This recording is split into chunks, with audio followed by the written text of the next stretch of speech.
कोल्हापूर जिल्ह्यात सुरू असलेल्या मुसळधार पावसामुळे जनजीवन विस्कळीत झालं असून त्याचा मोठा फटका महाराष्ट्र राज्य मार्ग परिवहन महामंडळालाही बसलाय।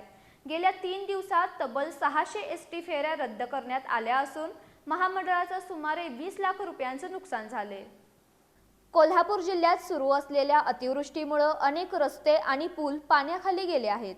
त्यामुळे मुंबई, पुणे आणि कोल्हापूरसह जिल्ह्यातील अनेक मार्गांवरील एसटी सेवा विस्कळीत झाली आहे।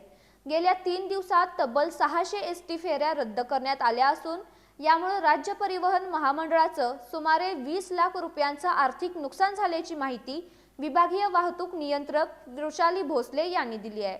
जिल्ह्यातील 3 राज्य मार्गांसह एकूण 17 रस्ते पुराच्या पाण्यामुळे बंद आहेत।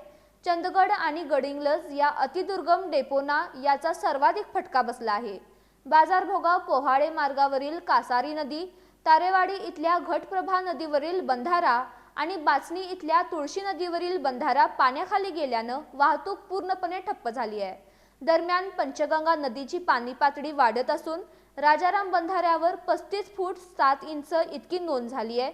जिल्ह्यातील 57 बंधारे पाण्याखाली गेले असून भारतीय हवामान विभागानं कोल्हापूरसाठी ऑरेंज अलर्ट जारी केलाय।